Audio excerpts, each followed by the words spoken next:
रात के 11:30 बज रहे थे। चारों ओर लगभग सन्नाटा सा छाया हुआ था। सड़क पर ट्रैफिक बहुत ही कम हो गया था। इक्का दुक्का लोग ही पैदल चलते हुए दिख रहे थे। कभी कभी सन्नाटे को चीरती हुई कोई कार या बाइक सड़क से गुजरती, फिर चारों ओर उसी तरह का सन्नाटा छा जाता। अचानक धीमी धीमी बारिश शुरू हो गई। फुटपाथ पर लेटी गुंजा के ऊपर पानी की बूंदें पड़ी तो उसकी नींद खुल गई। उफ, ये बारिश कहाँ से आ गई? मुझे कहीं छिपना पड़ेगा, नहीं तो मैं भीग जाऊं। लेकिन बारिश अचानक से बहुत तेज हो गई। वो भीगने लगी। उसने इधर उधर देखा लेकिन छिपने की कोई जगह उसे नहीं दिखाई दी। वो लगातार भीगती जा रही थी। अचानक उसकी नजर दूर एक चाय की टपरी पर गई। दुकान बंद हो चुकी थी। वो भागकर उसकी शर्ट के नीचे छिप गई, लेकिन इतनी देर में वो आधी से ज्यादा भीग गई थी। मेरे कपड़े तो लगभग गीले हो गए। इन गीले कपड़ों में ठंड भी लग रही है मुझे। गुंजा खुद से ये बातें कर रही थी कि बाइक में बैठे हुए दो लोग, जिनका नाम किशोर और राणा था, उसने चाय की टपरी के पास अपनी बाइक रोकी। फिर वो दोनों लड़खड़ाते हुए चाय की टपरी के शेड के नीचे छिपने के लिए आ गए। उनके लड़खड़ाते कदम बता रहे थे कि वो नशे में है। गुंजा उन्हें देखकर डर गई। वो दोनों लोग गुंजा को अजीब नजरों से घूर घूर कर देखा। राणा, आज ज्यादा चढ़ी नहीं है भाई, ठीक कह रहा है तू, लेकिन अब तो सारी दुकानें बंद हो गई होंगी।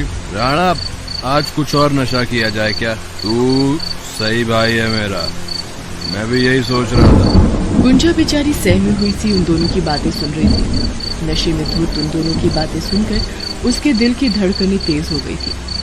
वो वहाँ से भागना चाहती थी। किशोर, सोच मत, काम कर। तुझे पता है ना, कर्म का फल मीठा होता है। ये कहते हुए दोनों गुंजा की तरफ झपटे। गुंजा पहले से ही तैयार थी। वो बदहवास सी सड़कों पर भागने लगी। वो दोनों भी उसके पीछे भागने लगे। अबे तेज दौड़, ऐसा ना हो मछली हाथ से निकल जाए।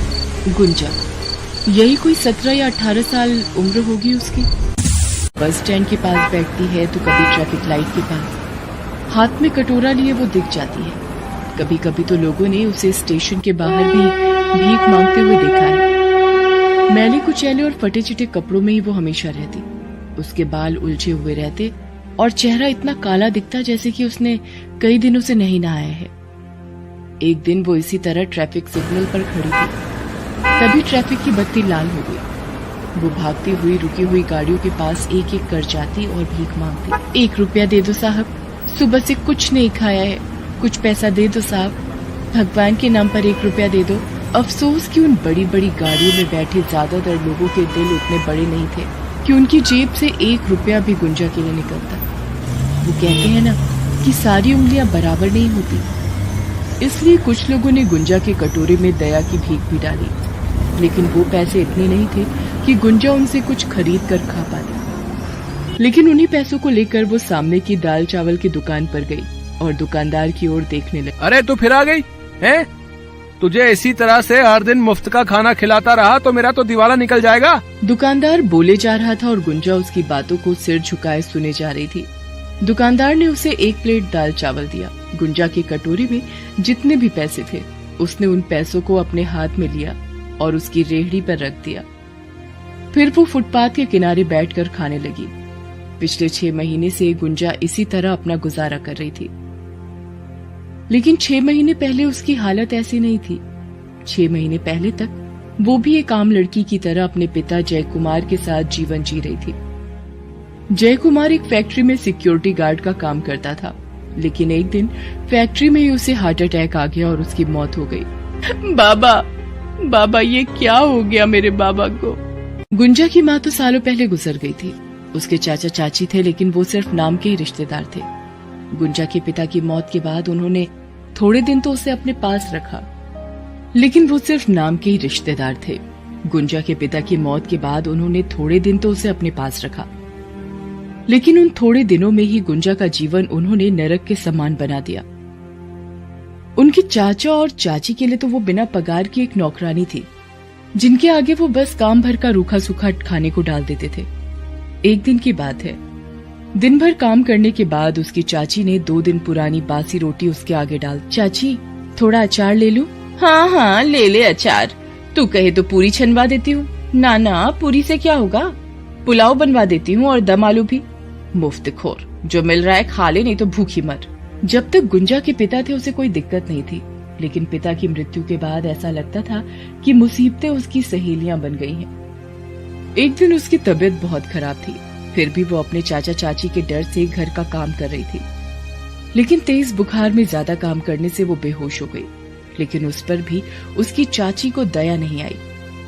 उसके चाचा के आते ही वो शुरू हो गई। देखिए जी, आप अपनी भतीजी को समझा दीजिए, पूरा दिन मैं घर का काम करती हूँ और ये किसी महारानी की तरह आराम, और खाने में चाहिए इसे 56 भोग। अगर ऐसा ही चलता रहा तो मैं तो चली मायके। उसकी बातों को सुनकर गुंजा के चाचा का पारा चढ़ गया।